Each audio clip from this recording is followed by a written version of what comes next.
Les pieds dans l'eau, l'air interrogateur, le regard tourné vers l'horizon comme pour implorer la clémence du ciel. Cette dame ne sait plus à quel saint se vouer. Toute sa famille est menacée par les eaux qui inondent sa maison. La faute à une pluie torrentielle qui s'est abattue sur la capitale béninoise. Nous sommes même mouillés jusqu'aux cesse, sans mentir. Et puis nos enfants, là, n'en parlons plus. Dans nos chambres, dans nos maisons, là, tout est inondé. Pour se rendre chez elle, Dame Laure n'a d'autre choix que de marcher dans l'eau stagnante. Nous la suivons. Voilà la cour où elle habite. Une cour commune, impossible d'accès sans marcher dans l'eau qui stagne depuis plus de 24 heures. Pour ne pas perdre ses affaires ou éviter d'être noyé, les locataires sont obligés de veiller. Nous voilà en train de vider les salons et les chambres. Tout Agontikon est déjà inondé. Alors nous invitons toute la population de Cotonou de bien vouloir avoir pitié de nous. Autre quartier, même spectacle d'inondation. Partout, des voies devenues impraticables, rendant la circulation difficile. Ma voiture a nagé et comme elle n'est pas amphibie, elle s'est noyée. Donc on a dû me pousser là, ça ne démarre plus, donc j'attends mon mécanicien. En l'absence de canalisation, les rues sont devenues des mares, mais il faut bien rentrer chez soi. Ici, la majorité de la population n'a d'autre choix que de marcher dans l'eau stagnante. Ceux-là ont le choix et ils ont choisi de se baigner dans cette eau insalubre. Le Bénin et particulièrement la ville de Cotonou sort d'une épidémie qui a fait plusieurs victimes. Avec ces inondations, il faut craindre un risque de résurgence de la maladie.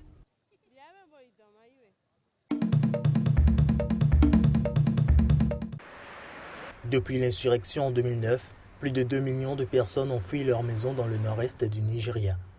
Gambo Askaju a fui son village il y a 2 ans lorsque ses proches et amis ont été assassinés devant lui. Il est aujourd'hui l'un des nombreux jeunes hommes de l'état d'Adamawa qui souffrent de troubles psychologiques et psychosociaux, conséquence des violences. Je fais des rêves où je vois ceux qui ont été massacrés. Chaque nuit, je revis ces événements. Ensuite, je me réveille complètement terrifié et j'ai du mal à me rendormir.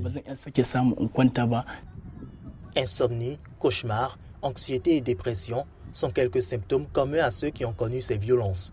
Déplacés de leur maison, plusieurs jeunes sont aujourd'hui vulnérables. Leurs parents sont souvent tués dans les violences et ils se retrouvent sans soutien familial. Gambo va régulièrement aux séances hebdomadaires d'un groupe d'assistance psychologique, des sessions dirigées par les volontaires de la Croix-Rouge nigériane avec la formation et le soutien des psychologues du Comité international de la Croix-Rouge, CICR.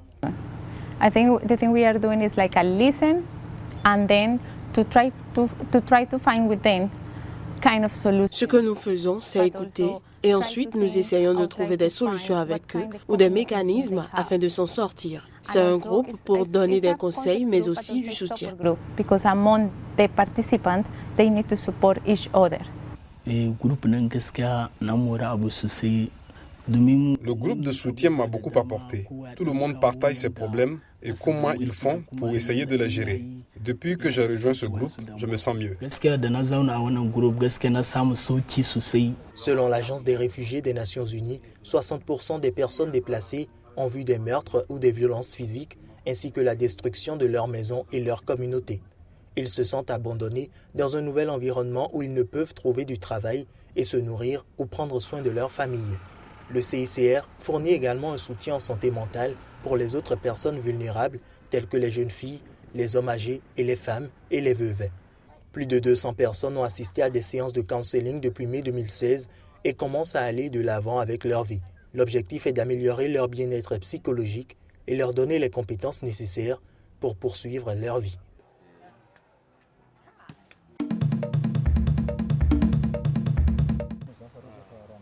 La compagnie Jiu-Sing-Min, située à l'ouest d'Antananarive, la capitale malgache, a suspendu vendredi ses activités de gisement aurifère.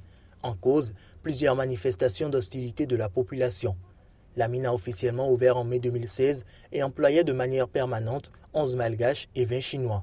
Mais elle a rapidement été contestée par les populations locales qui manifestent tous les jeudis depuis le mois de juin. Ce sont les gens de l'extérieur qui incitent les gens d'ici à ne pas aimer les Chinois, alors que les gens sur place aiment les Chinois. On collabore et on travaille ensemble.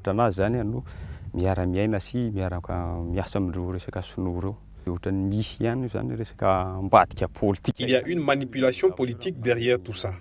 D'après ce que je vois, à la manière dont les Chinois sont perçus ici. Fin septembre, une de ces manifestations a tourné à l'affrontement entre la police et les villageois qui exigent le départ des investisseurs chinois accusés de spolier leurs terres. Désormais, les investisseurs chinois attendent des mesures concrètes des autorités malgaches. Ils espèrent que la situation va s'apaiser et que l'exploitation puisse reprendre son cours. On espère revenir sur de nouvelles bases, réparer les erreurs passées, puisque c'est vrai, si ça en est venu à ce stade-là, c'est qu'il y a des erreurs. Bon, on va essayer de notre côté de reprendre un nouveau départ. Geo Singmin avait pourtant obtenu du gouvernement malgache une autorisation d'exploitation pour 40 ans. En contrepartie de son installation, la société s'était engagée à construire des routes, électrifier le village, à réhabiliter un centre de santé et à en construire un nouveau.